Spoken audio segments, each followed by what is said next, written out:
Next topic है electromotive force of the cell, EMF of the cell, ठीक है।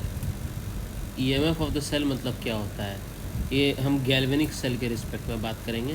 तो this is ability of galvanic cell, ability of galvanic cell to push the electrons from the anode to the cathode, to push the electrons from, ठीक है, from this positive electrode to negative electrode,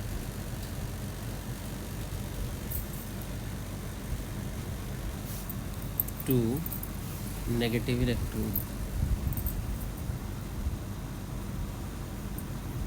ठीक है, positive electrode to negative electrode.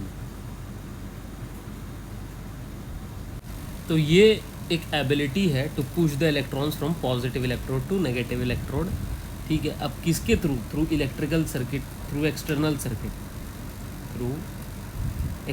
Circuit,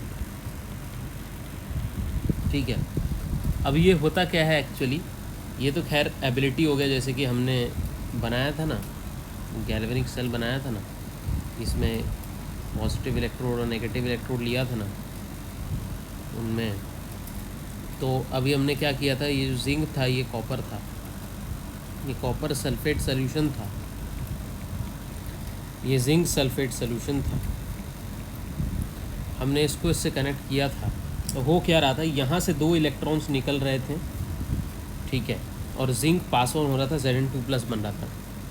on the other hand copper +2 यहाँ पर add हो रहा था, और कॉपर 2+ ये 2 इलेक्ट्रॉन्स खा करके कॉपर में कन्वर्ट हो रहा था। This is how positive electrode से नेगेटिव इलेक्ट्रोड की तरफ ये इलेक्ट्रिकल सर्किट पूरा फ्लो हो रहा था, ठीक है। तो यही एबिलिटी जो है इलेक्ट्रॉन्स को फ्लो कराने की, ठीक है, this is known as electromotive force, this ability is known as electromotive force. और सर्किट को कंप्लीट करने के लिए ऑब्वियसली सॉल्ट ब्रिज लगा दिया था, ठीक है, to complete this circuit, okay.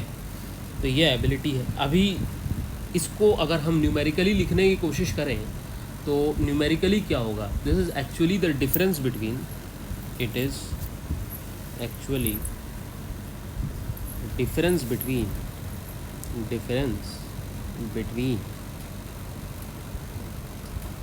the electrode potentials of both the half cells, electrode potentials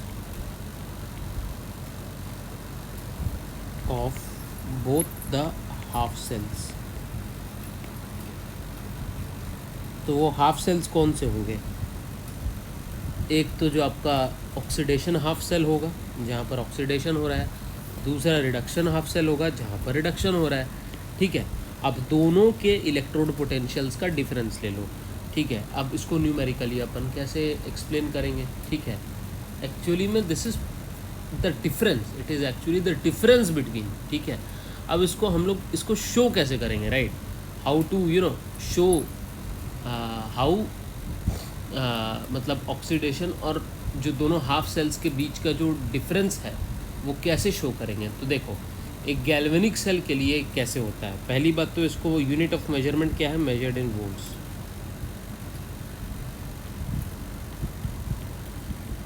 ठीक है, राइट। अभी टेक्निकली स्पीकिंग कैसे करते हैं, how to major EMF,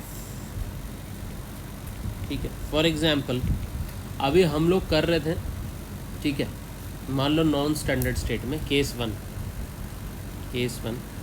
non standard state मतलब स्टैंडर्ड इलेक्ट्रोड पोटेंशियल नहीं लेंगे, नॉर्मल इलेक्ट्रोड पोटेंशियल लेंगे। तो नॉन स्टैंडर्ड स्टेट में अभी हम लोग कैसे करेंगे, ठीक है।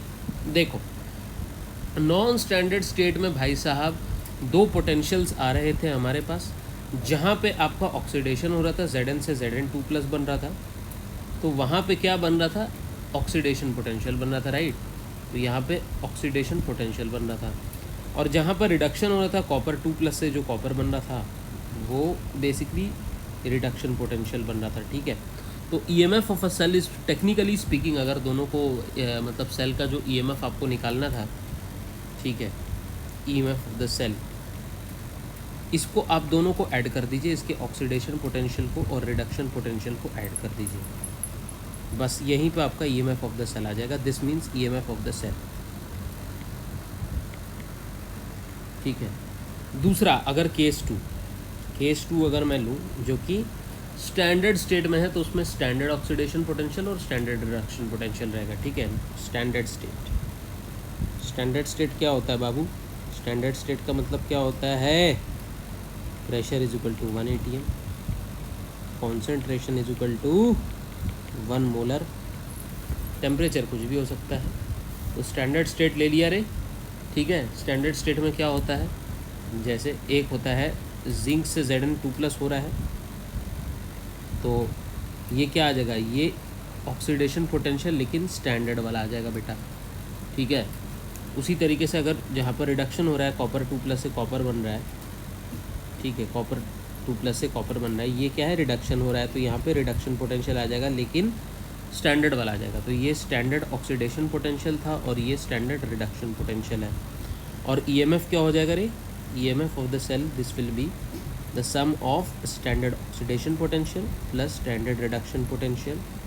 इसको आप लोग oxidation potential plus reduction potential भी लिख सकते हैं, ठीक है। इसको ऐसे भी लिख सकते हैं, ऑक्सीडेशन किसका हो रहा है रे? जिंक का हो रहा है, तो Zn से Zn2+ बन रहा है, तो ये ऑक्सीडेशन पोटेंशियल हो गया। प्लस रिडक्शन किसका हो रहा है रे? कॉपर का हो रहा है, कॉपर 2+ से कॉपर हो गया। तो this basically technically this implies your standard oxidation potential, this implies your standard reduction potential. तो इन दोनों को ऐड करोगे तो टेक्निकली आपको ये ईएमएफ आ जाएगा। This is the EMF of the cell which is known as E cell, okay. This how to calculate. For example, मान लो कि मतलब एग्जांपल अगर मैंने ले लिया, मान लो कि जिंक का जो ऑक्सीडेशन पोटेंशियल है Zn से Zn2+ का, मान लीजिए 0.76 है। फिर मान लीजिए कॉपर का जो रिडक्शन का पोटेंशियल है, कॉपर 2+ से जो कॉपर बन जाता है, इसका पोटेंशियल मान लीजिए कि 0.34 है। तो अगर ये जिंक और कॉपर का दोनों हाफ सेल के को बना करके हम डैनियल सेल बनाएंगे, तो उसका पूरा सेल का कितना हो जाएगा? तो हम क्या करेंगे, स्टैंडर्ड ऑक्सीडेशन पोटेंशियल को स्टैंडर्ड रिडक्शन पोटेंशियल से ऐड कर देंगे। ये तो जो आगे ये स्टैंडर्ड ऑक्सीडेशन पोटेंशियल था और ये जो आगे ये स्टैंडर्ड रिडक्शन पोटेंशियल था, दोनों को ऐड कर देंगे रे। यहाँ पर ऑक्सीडेशन हो रहा है मतलब Zn से Zn2+ बन रहा है, फिर जहाँ पर रिडक्शन हो रहा है मतलब कि कॉपर 2+ से कॉपर बन रहा है, दोनों को ऐड कर देते हैं। तो 0.76 प्लस 0.34 कर देंगे, तो ये 1.1 वोल्ट, इसका यूनिट बहुत इंपॉर्टेंट है। 1 + 1 volt will be the EMF of the cell or the E cell in this case, ठीक है। तो this was all about EMF of the cell।